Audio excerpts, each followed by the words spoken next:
Off the cuff? Well, you're absolutely correct. If it is a motion picture, the subject should move. Seemingly, this is not moving at all, but in my opinion, it is a work of art created by Hurricane Matthew.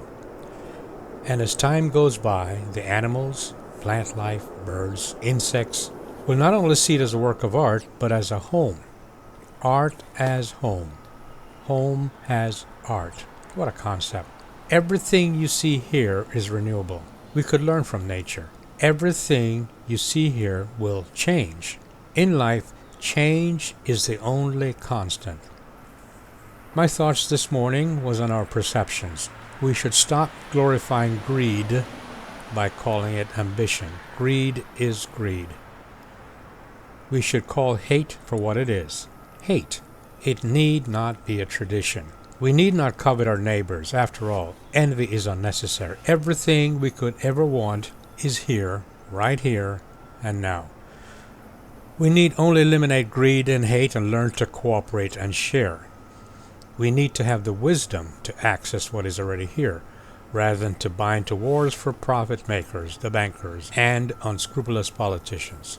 In other words, what we can do is to stop praying for things and try to gain the wisdom on how to access what we need on a daily basis. Give us this day our daily bread. My street in my neighborhood is now passable. Unfortunately, it was not passable after the hurricane. Time has corrected that particular inconvenience called Hurricane Matthew. Time has a way of changing everything. Today, in looking at the lake, calm and peaceful, one would hardly believe that the raging storm, winds, and torrential rain. One would hardly believe how seemingly devastating Mother Nature was. But isn't that always the case? We resist change because of fear. But change is good. Hurricane Matthew has changed the landscape.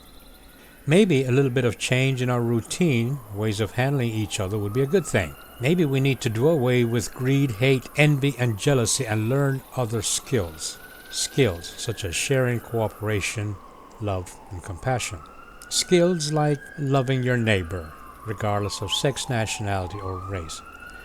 Maybe our education should focus on changes for the better. That is, education to make us better human beings rather than making us better workers for the super rich. So, sorry super rich, but sooner or later the slaves will revolt. Oh well. Just my 2 cents worth as I took my morning walk around the neighborhood and around the neighborhood lake. You must think for yourself.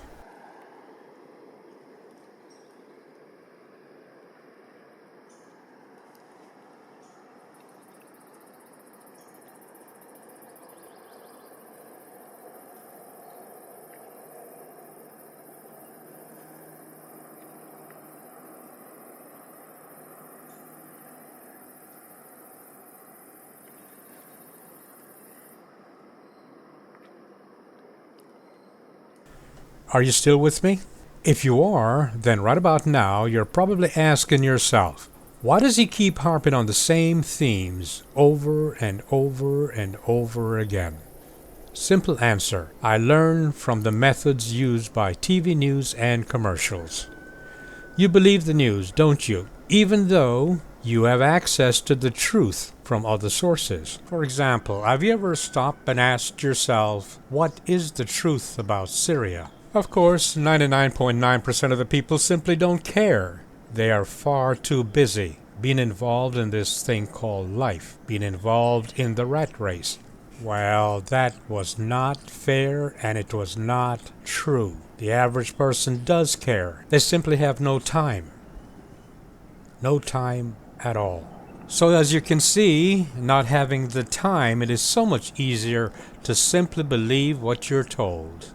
You use Colgate instead of Pepsodent. You drive Chevys instead of Jeeps. You eat chocolate without ever thinking of the slave labor, the forced child labor used to provide that chocolate. Why? Commercials. So, I keep harping on the same themes in hopes that you will not believe me, but you will think for yourself and check it all out for yourself. What a concept. Think for yourself.